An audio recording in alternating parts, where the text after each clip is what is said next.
Pulong na lang tawag sa ko, ay, tawag ang congressman. Kaulaw. Damay patani. Pero mga taga Davao, basta ako, muserbisyo lang ko sa inyo ha. Ayan na magtuwa ng mga storya-storya nga, wala gasolod sa HOR. So, ibuhaton ako dito kay committee. Ano to Libiste, gusto mo kontratong budget? Wa ganit tagda sa naglingkod na speaker. Ayan magtuwa na ilahang mga pakyot-kyot ng mga... Ano kasi tawagan na nila, hindi naman na... Cockroach?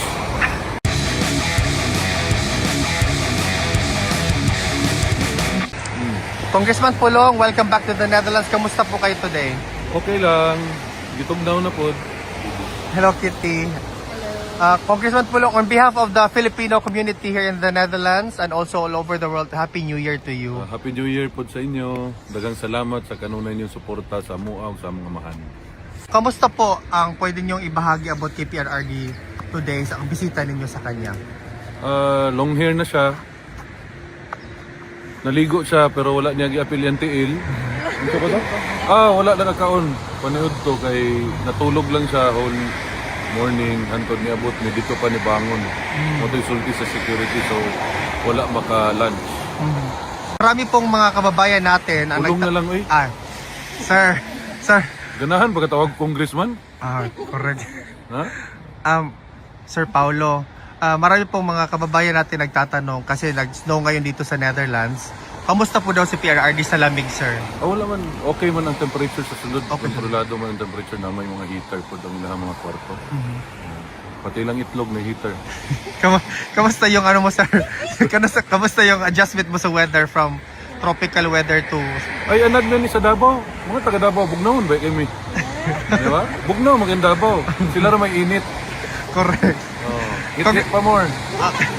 Ano po yung masasabi nyo sa 2026 na marami talaga pinaghahandaan kayo ng mga detractors na ang pamilyang Duterte ay aatakihin nila, lalong-lalo na yung kapatid mo na si Vice President Inday Sara Duterte? Di lang tayo mag-story about governance, politics, kay howd man kuno sila ana, no? So, kung na sila ay attack buhaton sa mo, di andam eh. Andam lang. Tangkidigira ilaha, amo pader, ana lang gud. Mubalira man ning kalibutan karon pila ka adlaw. Advice ko namo kami magstorya may mag-igsuon na mag-andam lang, abogado, ano. Di man gud lisod kayo banggaon magstorya ta about governance in which klaro man kayo nga nila ha. Kanang yagi mo ko pagkakapitan, no? May balaan nimo ang kawatan sa naong palangdaan ba? Kung unsay na kuana na nila, di na gid na basta makasugod na kagkawat, di na gid na mundang. Unang di po sila gusto matanggal diha. Ang problema ana, di gusto mo agi og saktong proseso. Demokrasya man katong istoryahan. Di kahulat og eleksyon, di ba? Istoryahan ang impeachment, pabalik-balik na lang, recycle, bisag istorya na ang mga ahensya nga walay nahitabo ngayon ana. Nay klaro sa tutubangan, trilyon ang gikawat, karon gidungagan og trilyon nga kawatonon. So kamo mga Pilipino inyohan na ng pagbuot, no? Ug okay ra sa inyo kawatan mo. Nahibalo pa lang ko, niapil na lang ko. Di ba? Pilipino ra gyud makatubag ana. Ug ganahan mo permi mo kawatan, wa koy problema sa mo. Huwag maghilom ra man may mga Duterte skilid. Ay la hilabti kay matamakan nga sobra mamaak mga ning iro. Correct. Lain pud baya kumaak.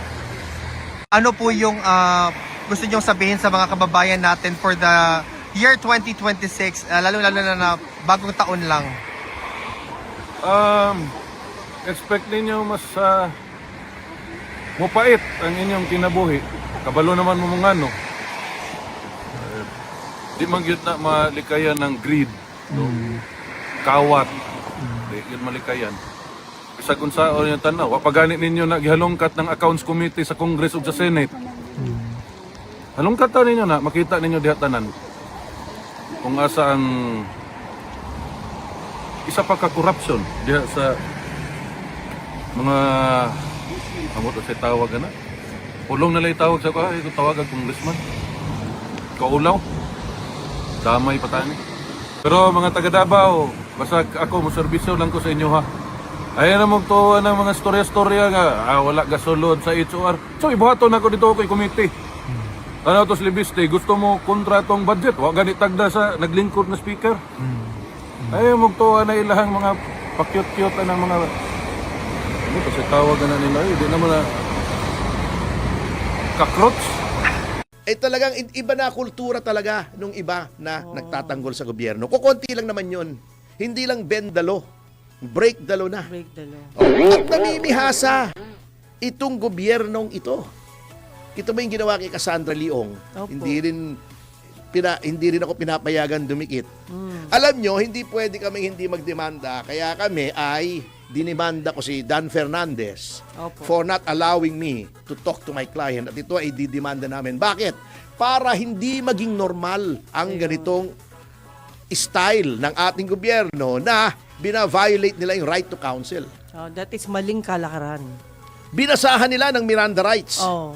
You have the right to remain silent. Anything you say can and will be used against you in a court of law. You have the right to an attorney. Pagkatapos hindi mo palalapitin yung attorney. The right to an attorney starts from the time that you are arrested. Kasi yun ang start ng custodial investigation. Oh. Sige. Yun Di, lang. alam mo, kung nagpaumanhin man lamang ito at sabihin, pasensya na boss. Okay na. Kasi under time pressure kami, etc. Baka tanggapin pa natin. Kung magsisinungaling pa sila at sasabihin pa nila, kami may kasalanan, kahit pulis kayo, sa presinto na kayo magpaliwanag. Kumbaga, di ba? Tignan natin kung talagang maayos ba ang justice system dito. Demanda namin ang CIDG. Okay? Oh. Medyo nakakaya na to, sir. Alam nyo mga kasama, alam mo Ma'am Jubes, eto ang, ewan ko kung nakakatawa, nakakabwisit, nakaka-amuse. At the same time, na pinipirmahan ni Pangulong Marcos yung 2026 budget na ayon sa mga kritiko ay hitik pa rin sa insertions, pork barrel, at kung ano-ano pang chuchu, yung mga, di ba? Opo. Unallocated appropriations, Opo. yung allocables. Mga unprogrammed Oh, projects. yung mga unprogrammed na marami pa rin, bilyon-bilyon pa rin, daan-daan bilyon pa rin. Opo. At the same time na pinipirmahan niya, inaaresto ng kanyang pamahalaan ang mga kritiko ng anomalya. Di ba ang pangako ni Pangulong Marcos ay malapit na siya ay magpakulong? Tinupad naman niya, nagpakulong nga siya. Kaya lang mali. Maling tao. Yung pinakulong niya, hindi yung mga nagnanakaw, kundi yung mga nagkokondena, yung mga tumuturo, yung mga lumalaban sa pagnanakaw. Mali po, Mr. President. Mali. At huwag niyo sasabihin, wala kayong kinalaman dyan. Sapagkat ang nagdemanda po dyan ay hindi pangkaraniwang mamamayan, hindi isang private offended party, kundi ang CIDG na nasa ilalim ng DILG ni Secretary John Vic Remulla, na nasa ilalim nyo rin po ng Office of the President, sapagkat ang DILG ay Executive Department at kayo po ang Chief Executive. Yan. Kaya walang naniniwala sa inyo, Mr. President, kasi tumbalik yung sinasabi ninyo sa ginagawa ninyo. Kaya tingnan mo naman, sa latest na Social Weather Station Survey, na ang trust rating ni Pangulong Marcos, yung number na nagtitiwala sa kanya, sa NCR, na dapat bulwarte niya, Opo. -8. Balance Luzon, yung Puera NCR, yung buong Luzon, Opo. Ilocos, Batangas, +18. Ayun. Visayas, -7. Mindanao, -37. Sa Balance Luzon lang kayo kumukuha. Yun ang bulwarte nyo. +18 lang kayo. Mababa po yun, Mr. President. +18. Sa 100%, 18, napakababa. Samantalang si VP Sara Duterte sa NCR, mahirap nang i-please yung mga NCR, di ba? Opo. +2. Sa Balance Luzon, na dapat bulwarte ni Pangulong Marcos, kasi nandyan yung tinatawag na Solid North. Opo. Hindi naman nalalayo si VP Sara, +12. Sa Visayas, kung saan -7 si Pangulong Marcos, +43 si Sara Duterte. At sa Mindanao, kung ang daming pork barrel, ano yung sinabi mo pang isa? Unprogrammed. Unprogrammed funds. Oh, napakarami. Sino magtitiwala sa inyo kung iba ang ginagawa ninyo sa sinasabi ninyo? Baka iba ang nagdesisyon yan, sir. Hindi siyang pumirme. Siya pa rin. Kung ikaw ang pumirma, ikaw ang nagdesisyon. Sino ba ang understandable chief yun. executive? Sino ba pipirma? Kung iba man ang nagturo sa kanya na pirmahan yan, bangag yun. Tanggalin na niya yun. Oo. Sabihin, minali siya. Kasi siyang mapapahamak. Oo. Hindi mo pwedeng sabihin iba nagdesisyon yan eh. Opo. Kung iba man, ba't hindi mo tinignan? Di ba? Last year, sabi mo, yung 4,000 plus pages, binasa mo. Oo. Ibig mo sabihin, hindi niya binasa ngayon. Meron pa rin mga insertions. Wala lang sigurong blanks. Hindi natin alam. Susuriin pa natin. Ha? Sabi noona. Pero may mga insertions pa rin. At, eto nga ang sinasabi ko, titignan nung mga ibang mambabatas kung ano yung mga nakalagay dyan sapagkat sabi nila malamang sa hindi ay kanilang questionin ang budget na kasalukuyan yung 2026 sa Korte Suprema. Bakit? Kasi nga meron pang mga unprogrammed appropriations yung sinasabi mo. Opo. Yung UA. Nakalungkot. Nagbito siya ng 92.5 billion. Oo nga. Pero may natira pa. 150.9 billion. Malaki pa rin.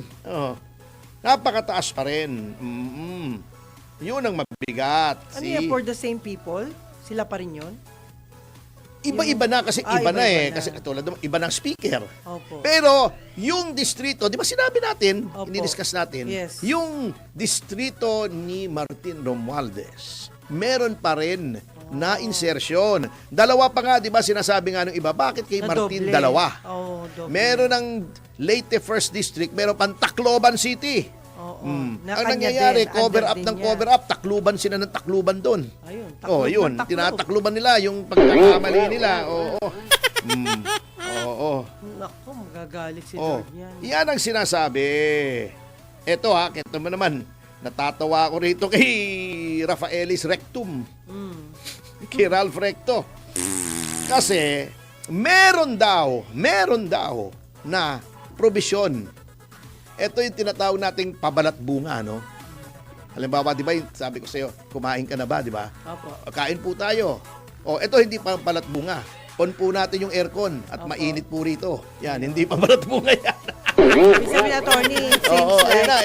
Inaw na ba? Mainit dito sa boat. pakitang Mainit tao. yung talakayan, mainit pa. Pakitang tao yung Oo. pabalat bunga.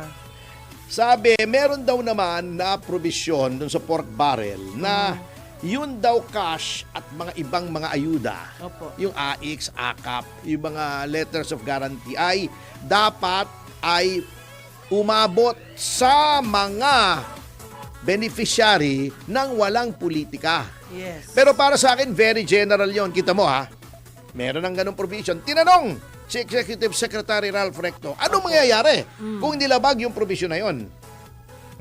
Sabi niya, tingnan natin. We will look into it. Usong-uso sa... but like I said, there is already a general provision. Anong punishment pag hindi ginawa? Katulad ng PhilHealth na kinuha niya, anong punishment? Anong punishment? Kinuha niya, Sino hindi pa siya magdidesisyon? parurusahan doon. Sabagay, may plunder case na, pero tingnan natin, ang problema, ombudsman, tuta ng Malacanang, Di ba? Yun lang. Pambihirang buhay ito. Alam mo, kung si Rec tong sinasabi mong magbabantay dito sa general provision na ito, bumalabs. parang inatangan mo ang isang lobo na bantayan yung mga tupa. Di ba? Na siya rin kakain. Oo, siya rin sa'yo. ang kakain kasi ginawa na Kumbaga, niya At oo. sinabi na, hindi tayo nag-espekulasyon dito, hindi tayo Opo. namiminta sabagkat no less than the Supreme Court has said, mali yung ginawa mo, ibalik mo. Di naman niya binalik. Hindi. Nilagay nila sa budget. Dapat panagutan yon. Ang hirap dito, alam mo, napapagod na kaming mga nasa oposisyon Sa dami ng kengkoy na ginagawa, hindi na namin malaman kung nang uunahin naming demanda Kung yung CIDG, kung yung plunder, mabuti nga may nagdemanda na ng plunder, kung yung budget, kung anong gagawin. Pero attorney, pag napagod kayo, panalo sila. Alin? Yung kalaban, di ba? Hindi, kaya nga, kaya lang, tao lang naman tayo, napapagod tayo. Kita mo. Yung At mga taong dito, gumagawa meron ng pang mahigit tiwali. na 4 na bilyon Opo. na confidential funds ang Office of the President. Oh. Kung nagigil kayo sa 125 million ni Sara Duterte, bakit hindi nyo imbestigahan? Yun. 3 taon nang may 4.5, 4 point ganito billion ang budget ng Office of the President for confidential funds. Yung DILG may 500 billion. Opo. Yung DOJ may 500 billion. Million, sorry. 500 million, total 1 billion. Okay. Bakit hindi nyo siyasatin yon kung saan ginawa yon? Naku. Wala siguro Kaya time. walang kwenta Hindi No more pwedeng walang time. Kasi trabaho ng House at ng Senado, sila ang inatangan sa ilalim ng saligang batas na tagabantay ng kaban ng bayan. Ha? Yun na. Mm-mm. Bantay sa lakay. Anong nangyari? Kaya medyo Office of the problema. President, 4.5 billion na naman. Di ba? Ang ginawa lang nila, binawasan nila, pakunwari, yung DPWH ng 351 billion. Pero malaki pa rin. 530 billion pa rin. At alam naman natin sobra-sobra naman yung dati kasi nga, kurakot funds yun Opo. Di ba? So, wala pa ring pagbabago mga kasama. Kaya't huwag nyo kaming sisihin kung walang tiwala sa inyo ang taong bayan. Hindi po kami ang nagdi-destabilize ng gobyerno.